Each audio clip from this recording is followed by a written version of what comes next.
Remember how I was done with the Rainbow Studios games for the time being and had a couple of other games queued up? Yeah, well, I had to unearth another Rainbow Studios title, and for the first time on this channel, one that I truly have never played, and I didn't even really know it existed beyond the name. It even has a sequel that I might cover in the future. Let me elaborate a little more on why I'm covering this game though. User Courtney Williams left a comment on my Encore video about Pure, to which I replied that I was already working on a video, which is true, but I was taking my sweet ass time with it, which I shouldn't have been because it's a mini video like Off-Road Fury was and like this one is going to be, and because of some technical problems I can't record on my 360 for the time being. Fury 3 has also been requested a couple of times now, and I have the script mostly finished, but I'm super burnt out on the old PS2 MVA and Fury stuff right now.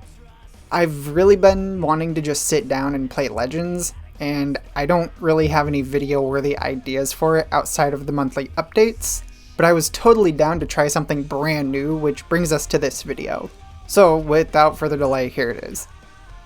Okay, first off, why is this intro so long? Hold on.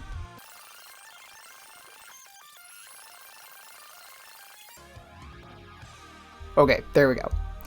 This game has tons of charm, and it's clear from the instant that you load into the menu that it has a deep-rooted connection to the Rainbow Studios on-land counterparts while also staying completely unrelated. From the menu music, which is currently playing, to the little sounds that play as you scroll through the selections. It also has some bonus videos, including a trailer for the original Stuntman game.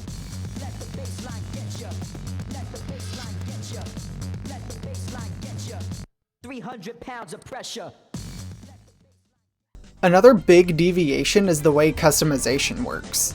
Just like Fury 1, there isn't much in terms of mixing and matching, everything is preset, but rather than a blank slate human male and female, we are given actual characters with different sizes, physical attributes, and outfits that fit into their personalities.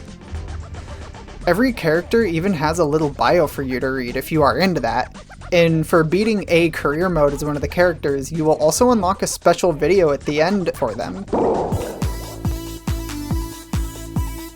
You're a lemur! Yes, and now you're a bat! And you've got a duck! What? For the career mode, you pick one character to play as.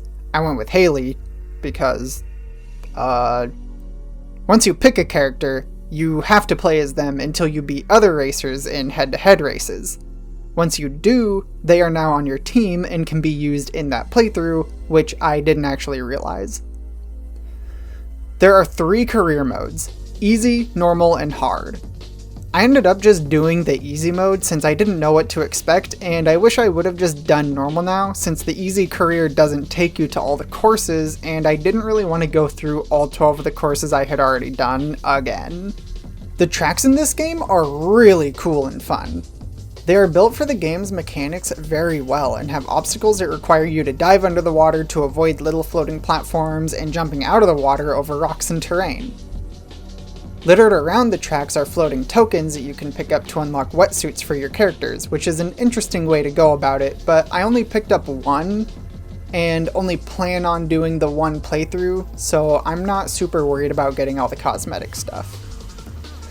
Graphically, this game really shows its age, and what doesn't help is I actually have to play pretty close to the game's native resolution, unlike with the other PS2 games I've played. So it's the only one I'm showcasing as it would look on an actual PS2. With that said, these environments are sick. They have you racing through dense cities with tall buildings and dock areas, rocky craters with crashed planes and radioactive waste spilling into them, and one of my personal favorites was the Barrier Reef course with its crashed ships and elevated water-filled island you jump up into. On top of that, there are also a few stadium races used for the head-to-head racing in the career, and these are super crazy. I really like these banked platforms, they're super satisfying to go wide open through. You can also freeride in these locations.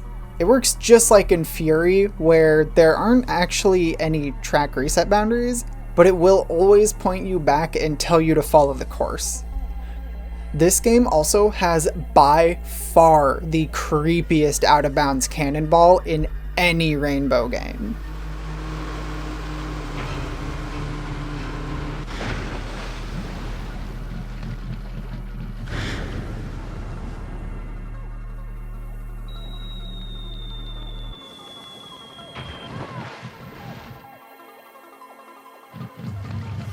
There are 20 tracks in total, which is pretty decent for the kind of game it is, plus that puts it right on par with Fury 1, which came out the same year, I believe. But just like Fury 1, it also trails far behind the rest of the games in terms of track count. There are a couple more things I want to talk about before wrapping this up, and one of those is the soundtrack.